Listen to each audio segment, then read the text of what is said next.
Dear Seton Hall basketball, can we please get an official non-conference schedule so we can start planning out our winter? Let's vibe.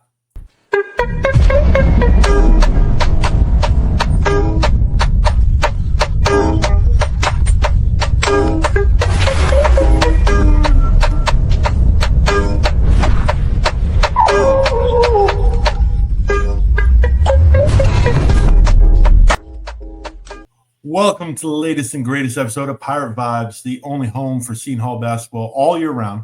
I'm joined by Patrick Madden of the Big East blog, and can we call it the Big East Network yet, Patrick? I haven't checked in on you in a couple weeks. I'll let you. I think probably by the time we get to Labor Day. Okay. All right. Yeah. Well, we know the problems with the USPS right now, so I'm waiting for the signature in the mail. But we are brought to you by Asabasa Spice. Go to asabasaspice.com. Use the code BIGEnergy15 for 15% off your first order. All right, Patrick. We had a great couple weeks with the news with Hines and Shaw getting back on his grind.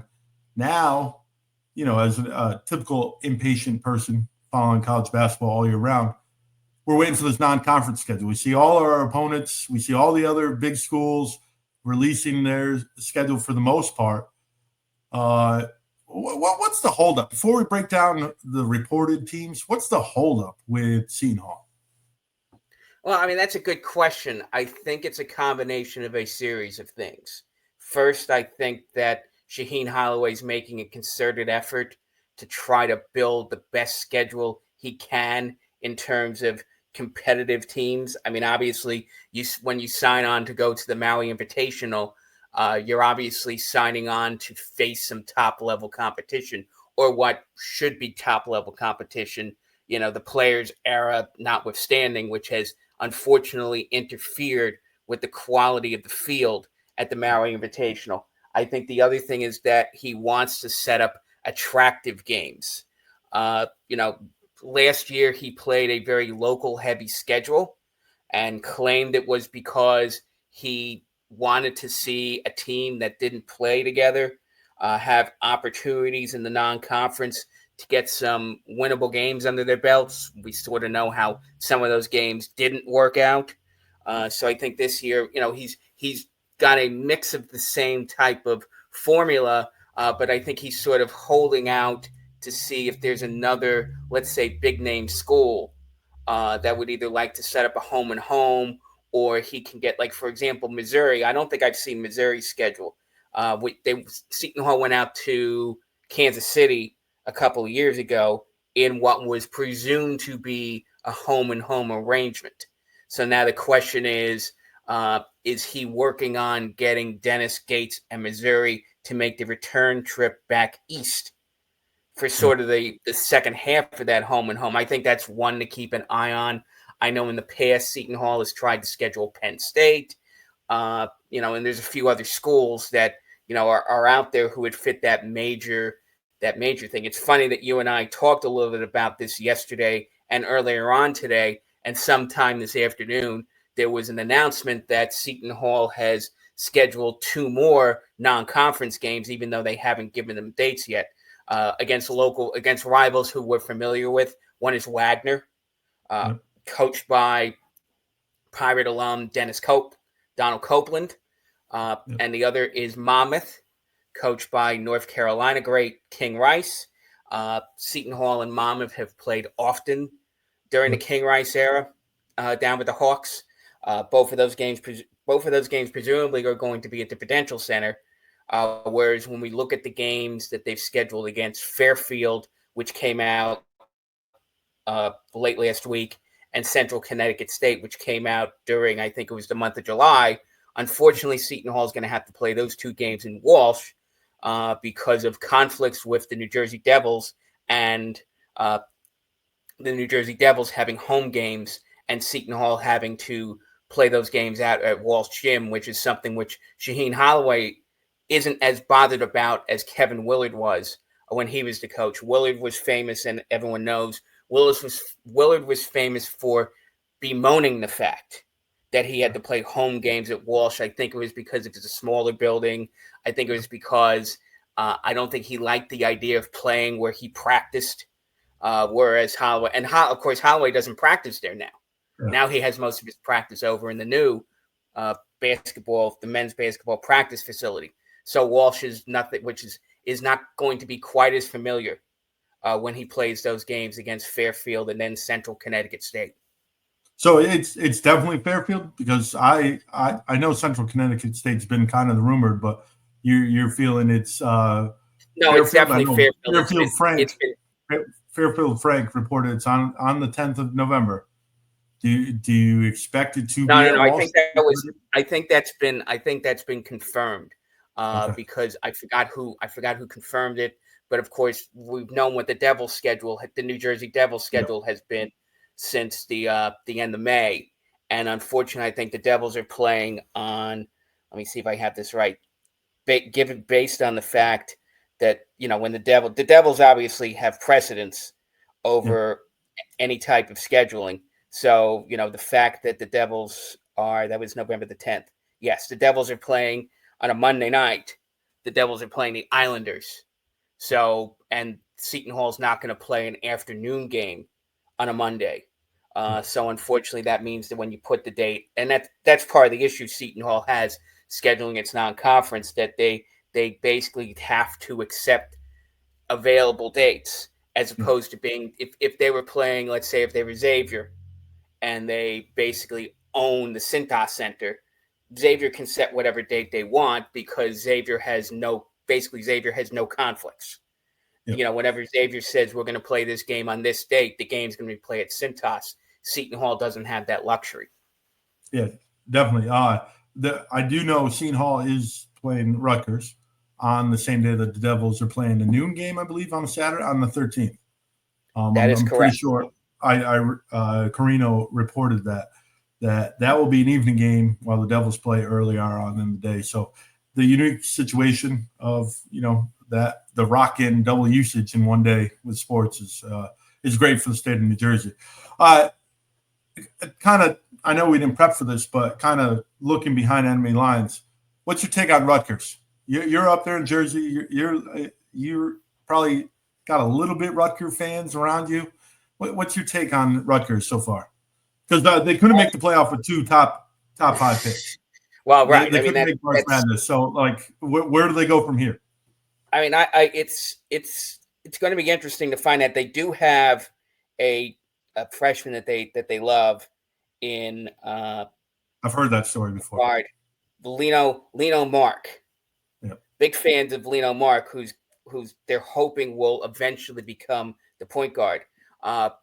We didn't mention NJIT, but NJIT's leading scorer Tariq Francis, who is very well familiar with Seton Hall fans. He played for Grant Billemeyer. He's going down the turnpike to play at Rutgers this year. Jamichael Davis is somebody who's been around the program for a while, so they look like they have some pretty good guards coming on with their team. Obviously, they're not going to be as the talent levels obviously dropped off, but the flip side to that is that Steve Peichel has a history of being able to do more with less than a lot of other coaches. So this is going to be a roster that he's going to be more comfortable dealing with than the one he was dealing with last year. The question becomes, and this is probably going to be more of an issue when he gets to the Big Ten, is whether he's got a talent level enough to compete to be in the top half of that league. Don't know how they stack up against Seton Hall. We're going to have to see how they practice a little bit. We're going to have to see who emerges as, let's say they're starting guards. I know that Francis played reasonably well for NJIT. He sort of struggled shooting in the second half, but that seemed to be Tariq Francis's pattern. One of the things Rutgers is hoping for is that he becomes a little more efficient this season, given that he's got other players around him. And with that more efficiency, he'll be a more dangerous scorer than he even was as the leading scorer at NJIT. So talking about Maui, obviously NC State is the first game, and then obviously depending on what you do is your next game. It could be Boise State or USC, and then your final game would be Washington State, Chaminade, Arizona State, or Texas. Let's talk about NC State, Will Wade. That honestly, if you had to power rank these teams, I would say NC State's one of the top 2 teams in this Maui Invitational, and we get them right off the bat. What are your feelings on going out to Hawaii to go play NC State? Well, I mean, again, what you've got going on with NC State is we know they're going to have more talent than they did last season, which is sort of an absurd comment to think that they're going to be more talented than the team that was bringing back players who are on a Final Four team. But, Will Wade, if Will Wade does one thing very well, it's recruit. So we know that Seton Hall is going to be facing a talented team. The question becomes, how quickly can Wade get them up to speed? And what's sort of his motivation when he's playing in the non-conference? Is he not looking at the wins and losses as closely? Obviously, he's going to Maui. He wants to win the Maui Invitational. He knows it's a big deal. He knows he's going to be on ESPN the whole first half of Thanksgiving week. So what better way to put your mark out there than to win, even if people think the Maui Invitational is down? You still get a trophy. You still get a banner hanging in that rickety old gym out at Maui. So I think that that's something. It means something, even if people perceive that the opposition's not as strong. And it's definitely something. I mean, you got a team like Texas, for example, who's also going to be under a new coach in Sean Miller, who we all know and love from his days at Xavier. So Texas has a very nice roster themselves. Arizona State's coached by Bobby Hurley, and they're sort of in a similar position with Seton Hall, is that they're coming off a really down season, and Bobby's going to want to make a point, and winning a couple of games in Maui helps his cause when they head into the Big 12. Boise State has been a very solid team over the last 5 or 6 years. So there are, I would say, of the 7 Division I teams out in Maui, there would be no easy outs, regardless of the situation. So I think that, obviously the goal is to win the tournament, if not to get 1 or 2 wins against the Division I opponents and look competitive. If they perform the way they did at Charleston, that's a big step. That's a big good first step in the non-conference for Seton Hall. If they can match the 2-1 record they had at Charleston last November. Yeah, as long as you don't end up playing Chaminade, most likely, like you've at least picked up one win, right? As long as you're not playing Chaminade, you're not. That means you at least picked up one win either against NC State, Boise State, or SC. So I'll right, take absolutely 1 or 2 wins. And finally, we'll go to the Kansas State game. Obviously, we're traveling out to Manhattan. What's your take on scheduling a power conference team like Kansas State coming off that 7-win season for Seton Hall? Like, what do you expect out of that trip to Manhattan? Not the good Manhattan. The Kansas. we know Kansas State's going to be talented. The question is, again, unfortunately Kansas State didn't look great. And what's interesting is that they played St. John's, even though that was in New York. We know that they didn't play very well in that game when they met up with St. John's. So, who knows what Kansas State team turns up.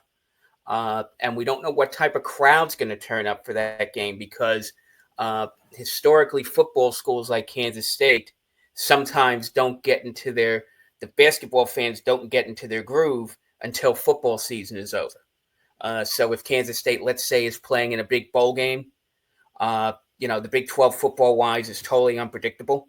So if they're playing in a big football game, how excited are fans going to be about non-conference games, particularly against a Seton Hall team that's unranked, that was last in the Big East last season? So it's not like, let's say, Connecticut's walking into Kansas State, or Marquette's walking into Kansas State. So, again, who knows how that game's going to be? Is Kansas State going to be up for that game, or is Kansas State, going to be? Is it a trap game for Kansas State? But we'll know more about that when we play a few games and when they play a few games, there's a good month of the season before we enter that game, and we'll have the whole Maui Invitational to work at least how Seton Hall looks before that game at Kansas State. So it looks like only one game, right? One game left. We're waiting for at least the opponent. Obviously, the dates, because of the whole situation with the Prudential Center not having the jersey, working with the Devils and everything that goes along with creating a Seton Hall schedule. Do you expect it to be a power school, or do you expect it to be a mid-major, or do you a low major? Me personally, I'm good with mid-major or power, because I think you need to have another one on your resume if your team's going to turn around. Or are you just looking for the easy W in the bye game and give us Keene State from New Hampshire?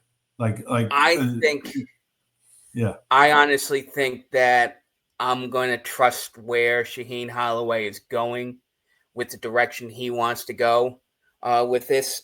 I think ideally he might be a little disappointed he's not going to get to play NJIT or FDU because he likes playing the Jersey schools. And right now he's only got 3 New Jersey schools on his schedule with Rutgers, St. Peter's, and Monmouth.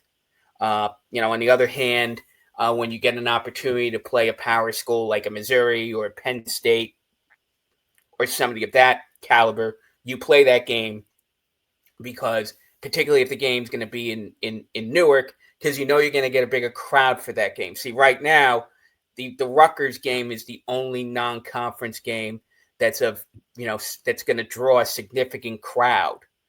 So ideally, to get more ticket sales, if you can bring in Missouri or Penn State, that would be great for the bottom line.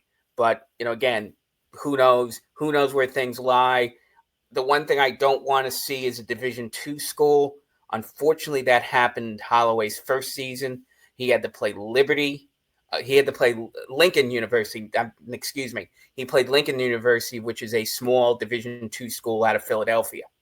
And unfortunately, that game might be you're looking at possibly playing Chaminade, who's a Division II school, and you don't want to play another Division II school because obviously that makes your non-conference schedule look less than what it should be. We're not playing Chaminade. We're getting a win in the first 2 games of Maui. Let's start believing. Chaminade won't be on that schedule. All right, Patrick, anything else on the schedule? Because we joked earlier this week that as soon as we do this episode, and we've been joking the last couple of weeks when we start talking about it, that the schedule is going to come out the day that we release this, which right now we're planning to release this on the 6th. Probably they'll drop the schedule tomorrow around noon, right before our show. We'll see what comes out, and then we'll obviously have a chance to revisit it at some point. All right, this has been Pirate Vibes. Stay true, stay blue, and vibe on. Ahoy there!